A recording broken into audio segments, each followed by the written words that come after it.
Look, let me guess. You wake up in the morning, you check your bank account, and you're like, okay, not bad, I'm doing fine. Then you go to work. On the way, you grab a coffee, maybe a breakfast sandwich, maybe you stop for gas. And it's not like you're buying anything crazy. It's just small stuff. $5 here, $3 there, $9 for lunch, a little snack, a delivery fee, a tip. Then you get home, you sit down, you open your banking app again, and somehow, magically, your money is just gone. And you're staring at your account like, wait, where did it go? I didn't even buy anything. And here's the scary part. Most people think the reason they're struggling financially is because they don't make enough money. But that's not the real reason. The real reason is something way smaller, something you don't even notice, a tiny habit, a tiny decision, a tiny rule, a rule so small that you'd laugh at it. But it's the reason millions of people will never build wealth. It's what I call the $1 rule that keeps people poor.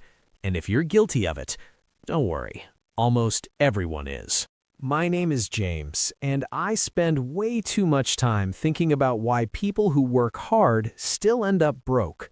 And if you're someone who makes money, but it feels like it disappears faster than it comes in, make sure to hit that subscribe button. And give this video a thumbs up if this helps you out. Because what I'm about to show you is going to be uncomfortable, but it might completely change how you see money. Alright, so what is the $1 rule? It's simple. If something costs just a little bit, you treat it like it doesn't matter. $1, $2, $5, $10, and your brain goes, oh, it's fine, it's basically nothing. And this is the exact mindset that keeps people poor. Because the poor don't usually go broke by buying a Lamborghini. They go broke by buying 1,000 tiny things that feel harmless. And if you're thinking, James, I'm sorry, but I don't think a $2 coffee is the reason people are struggling. Oh, trust me, it's not the coffee. It's what the coffee represents. Because the $1 rule isn't about money, it's about psychology. Here's what most people don't realize. Your brain treats small purchases like they don't count, and that is a massive problem. Because when you stop counting something, you stop controlling it, and when you stop controlling it, it controls you. Let me hit you with a statistic that most people don't believe at first. According to the U.S. Bureau of Labor Statistics Consumer Expenditure Survey, the average American household spends over $3,000 per year eating out. And that's just restaurants. That doesn't include snacks, coffee, delivery fees, vending machines, gas station drinks, or convenience store trips. Then there's another study from Acorns and OnePoll that found the average person spends around $1,500 per year on coffee. Again, just coffee. Now, you might be thinking, James, okay, but those are averages. I'm not that bad. All right, let's say you're better than average. Let's say you only spend $4 a day on coffee, $6 a day on snacks, $10 extra a day on random convenience stuff. That's $20 a day. Not insane, not irresponsible, not financial disaster behavior, just normal life. Now do the math. $20 a day times 365 days equals $7,300 per year. $7,300. Gone. And what did you get? A few coffees, some chips, some fast food, some random Amazon stuff you forgot you even ordered? This is where it gets really interesting. Because the real damage isn't $7,300. The real damage is what that $7,300 could have become. Let's take that same $20 per day. Instead of spending it, you invest it. Let's say you invest it into a basic index fund, nothing fancy, something like the S&P 500. Historically, the S&P 500 has returned around 10% per year on average before inflation. Now I know, some years it's up, Some years it's down, but long term, 10% is a pretty realistic number. So let's calculate what happens if you invest $20 per day. That's about $600 per month. Over 30 years at 10% annual return, you don't end up with $219,000. You don't end up with $300,000. You end up with about $1.3 million. Let me say that again. That small stuff spending is worth over $1 million over your lifetime. And the crazy part is, it doesn't feel like $1 million. It feels like a latte. That's why people don't take it seriously, because the pain is invisible, but the result is brutal. This is how people work for 40 years and still retire broke, not because they were lazy, not because they didn't try, but because their daily spending habits quietly stole their future. Okay, now let's talk about the psychology. Because money isn't a math problem, it's a behavior problem. Your brain has something called transactional blindness. Basically, your brain stops paying attention to frequent small purchases. The first time you buy a coffee for $6, your brain notices, but the 100th time, it becomes automatic. It becomes background noise. And your brain goes, this is normal. This is just life. And that's dangerous, because what feels normal becomes your identity. You start believing, I'm just someone who spends money. I'm just someone who can't save. I'm just not good with money. But you're not bad with money. You're just stuck in a system that makes spending effortless and saving difficult. Think about it. Spending money takes one tap. Saving money takes planning. Investing money takes discipline. And humans don't naturally choose discipline. We naturally choose convenience. So when you live by the $1 rule, you're basically telling your brain, small purchases don't matter. And that becomes your financial philosophy, even if you don't realize it. Let me tell you about a guy I'll call Jake. Jake made $55,000 a year. He wasn't rich, but he wasn't struggling either, and he kept telling himself, once I make more money, I'll start saving. Classic. So I asked him, okay, how much do you think you spend on random stuff per week? And he said, oh, not much, maybe $30. Now that's what he thought. So we pulled up his bank statement, and we started highlighting everything that was small. Coffee, snacks, DoorDash, Uber Eats, gas station drinks, random Amazon purchases. And guess what? It wasn't $30.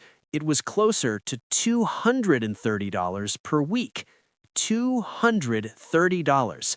And Jake was shocked. He kept saying, no way, that can't be right. But it was right, because the $1 rule had blinded him. In his mind, anything under $10 didn't count, so he never tracked it. He never felt guilty. He never adjusted. And every month, he wondered why he couldn't build savings. Now here's the part that hit him hardest. He wasn't broke because he made $55,000. He was broke because he spent like he made $80,000. That's the trap. Here's what most people don't realize. Big spending feels painful. If you buy a $2,000 TV, you notice it. You think about it. You hesitate. You justify it. But if you spend $8 a day on snacks and drinks, you don't even remember it happened. It's like financial death by 1,000 paper cuts. And the reason it's so dangerous is because it happens quietly. No one wakes up and says, today I'm going to ruin my financial future. They wake up and say, I deserve a little treat. And look, I get it. Life is stressful. Work is exhausting. People want comfort. People want convenience. But you have to understand something. Companies have built trillion-dollar empires by selling you little treats. And they do it because it works. They know you'll fight a $500 expense, but you won't fight a $5 expense. That's why the world is full of subscriptions. That's why everything has microtransactions. That's why every checkout counter has candy. Because the $1 rule is basically a cheat code that corporations use against you. Now this is where it gets really interesting. Because the $1 rule isn't just coffee, it's subscriptions, Netflix, Spotify, YouTube Premium, Apple Storage, Google Storage, Amazon Prime, random apps, fitness apps, meditation apps. And the worst one? Subscriptions you forgot you even had. A study by C+R Research found that the average American underestimates their monthly subscription spending by over 100%, meaning they think they spend like $80, but they actually spend $160. And if you're like most people, you have subscriptions quietly draining your account every month, and you don't cancel them because they're only $9.99. That's the $1 rule. But here's the crazy thing. If you have 10 subscriptions at $10 each, that's $100 per month, and that's $1,200 per year. Over 30 years, that's $36,000. And invested, that's potentially hundreds of thousands of dollars. And you traded it for what? A streaming service you barely use? That's insane. Now, you might be thinking, James, are you saying I should never enjoy life? No, that's not what I'm saying. What I'm saying is this. Most people don't have a saving problem. They have an awareness problem. They don't realize where their money goes. And if you don't know where your money goes, you can't control your future. It's like trying to lose weight while refusing to look at calories. You can say, I don't eat that much, but if you're drinking 500 calories a day in soda, your body doesn't care what you think. Your body only cares what you do. Money works the same way. Your bank account doesn't care what you intend. It only cares what you spend. So here's the rule you need to adopt instead. And this is the rule wealthy people follow without even realizing it. Every dollar has a job. That's it. Every dollar has a job. When you spend money on something small, you're not just spending $5. You're hiring that $5 to do something for you. And if you spend it on something meaningless, you fired your future self. Wealthy people don't see $5 as $5. They see it as, is this worth giving up future freedom? Because freedom is what money actually buys. Not stuff, not status, freedom.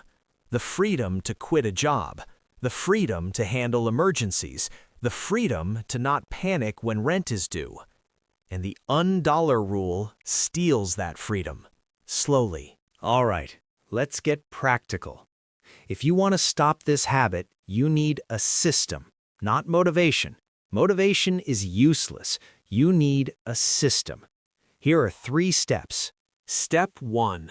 Track small spending for 7 days. Not everything, just small spending. Anything under $20. Coffee, snacks, fast food, random stuff. Write it down, or use a notes app, or highlight it on your bank statement. After 7 days, total it up. Most people will be shocked. And yes, it's uncomfortable, but awareness is power. Step 2. Create a fun money budget. This is important, because if you try to cut everything, you'll fail. Instead, give yourself permission. Let's say $50 per week for coffee or snacks, or $100, whatever fits your income. But once that money is gone, it's gone, no more. This way, you still enjoy life, but you stop the mindless spending. Step 3. Automate the money you are wasting. This is the secret. If you don't automate it, you'll spend it. So if you realize you waste $200 per month, set up an automatic transfer. $200 per month into investing, or savings, or debt payoff. The point is to redirect the money, because if you don't redirect it, it will disappear. Money always flows somewhere. If you don't control it, it will control you. Here's a mindset trick that works insanely well. Before any small purchase, ask, Would future me thank me for this? Because future you is real. Future you is going to wake up one day and realize, I'm 35, I'm 45, I'm 55, and I either have money or I don't. And the only thing that decides that is what you did with your small choices. That's it, not your big decisions, your small ones. This is why the $1 rule is so dangerous. It doesn't ruin you instantly, it ruins you invisibly. It keeps you in the exact same financial place for years, and then one day you wake up and you realize you're older, you're tired, and you still don't have enough money. And you don't even know what went wrong. That's the tragedy. Because most people were never irresponsible. They were just unconscious. And the world loves unconscious consumers because unconscious consumers are profitable. Now look, the goal isn't to become a miser. The goal isn't to sit at home eating rice and beans forever. The goal is to build financial momentum. Because once you build momentum, life changes fast. Your stress drops. Your confidence increases. You stop feeling trapped. And once you get that first $1,000 saved, then $5,000 feels possible. Then $10,000 feels realistic. Then investing feels normal. Then your money starts working for you. And suddenly, you're not just surviving, you're building. So if you take anything from this video, take this. You don't need a higher income to get rich. You need higher awareness. Because wealth isn't created in giant moments. It's created in tiny decisions, repeated every single day. The $1 rule keeps people poor because it teaches them that small spending doesn't matter. But small spending matters more than anything. Because it's not small spending. It's your life. It's your future. It's your freedom. So start today. Track your spending for 1 week. Find the leaks, plug them, and redirect that money into something that actually builds your life. Because you deserve more than living paycheck to paycheck. And if you want more videos like this, hit subscribe, and I'll see you in the next one.